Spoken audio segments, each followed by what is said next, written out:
খুশির ঈদে দৃষ্টিহীন প্রতিবন্ধীদের পাশে বারাসাতের সংবহন। প্রতি বছর খুশির ঈদ আসার আগে মুসলিম ধর্মাবলম্বী মানুষেরা 1 মাস ধরে উপবাস করে রোজা পালন করে থাকেন।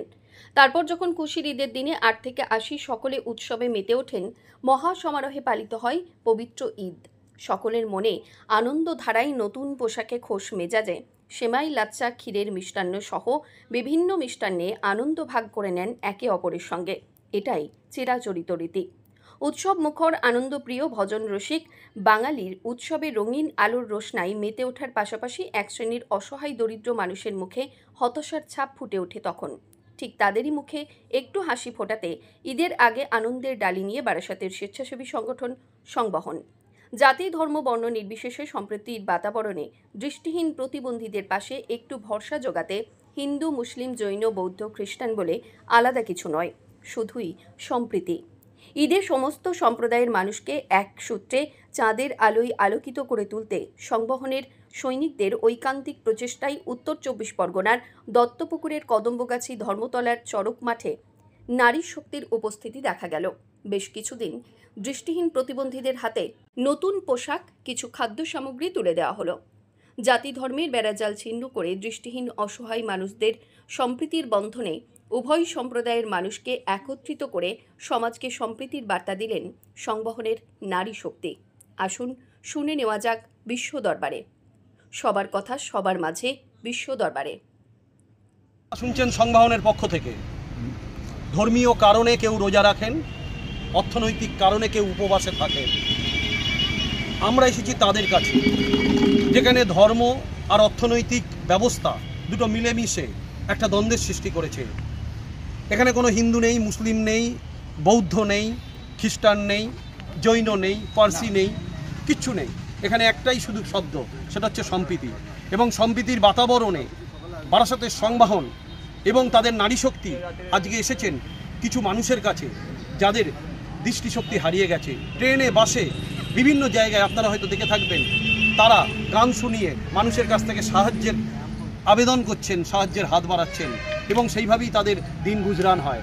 আজকে আমরা এসেছি তাদের কাছে ঈদের আগে অন্তত তাদেরকে কিছুটা স্বস্তি এবং কিছুটা হাসি ফিরিয়ে দিতে। বারাসাত সংবহন থেকে রজত। রমজান মাসে শুনছি আজকে 28 না 29তম রোজা চলছে। সেই রোজায় আমরা সামান্য কিছু উপহার দিয়ে তাদের সাহায্য করলাম। এবং এখানে আছেন আমাদের সভাপতি আছেন রাজু মোল্লা, উনি সবাইকে নিয়ে এসেছিলেন এখানে। এসে একটা আমাদের সুন্দর অনুষ্ঠান এখানে অনুষ্ঠিত হলো। এবং এক্ষেত্রে যতটা সংগঠনের সভাপতি হিসেবে আমার অবদান আছে, তার চেয়ে অনেক বেশি অবদান আছেন আমাদের যারা এখানে নারী শক্তি আছেন। রয়েছেন আমাদের মধুমিতা, রয়েছেন হচ্ছে মিঠুদি, জয়াদি, নতুন মানসীদি আছেন। সবাই যারা রয়েছেন তারাই মিলে কিন্তু আজকের মেন প্রোগ্রাম, রেণুকা ম্যাডাম আছেন, সবাই মিলেই কিন্তু আজকের এই প্রোগ্রামটা কিন্তু তারা সফলমণ্ডিত করেছেন। তারাই সকালবেলা গিয়ে সমস্ত বাজার করে আনা, কাপড় নিয়ে আসা, জিনিসপত্র কেনা, তারাই সব করেছেন। আমরা তাদের সঙ্গে সঙ্গ দিতে এসেছি। আপনার নাম? প্রিয়ঞ্জিত কুমার কয়াল, সংগঠনের সংবহন সভাপতি। সংগঠনের সভাপতি।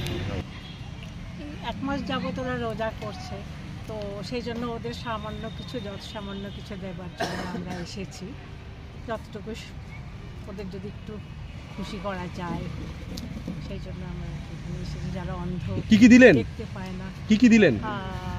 কিছু ফল সামগ্রী, আর পুরুষদের জন্য লুঙ্গি, মহিলাদের জন্য একটি করে নাইটি, নতুন পোশাক এবং খাদ্য সামগ্রী দিলেন। আপনার নাম? আমার নাম জয়া পাল। এখানে আমরা একটা উদ্দেশ্য নিয়ে এসেছি যে রমজান মাস চলছে, এরা প্রত্যেকেই মানে পালন করছেন রমজান, যেটাকে কি বলে, রোজা পালন করছে। তো এখানে যাদেরকে আমরা দিলাম এই সামান্য উপহার, তারা প্রত্যেকেই অন্ধ, কেউ চোখে দেখেন, ফলে তাদের জীবিকা নির্বাহ করা প্রচণ্ড কষ্ট।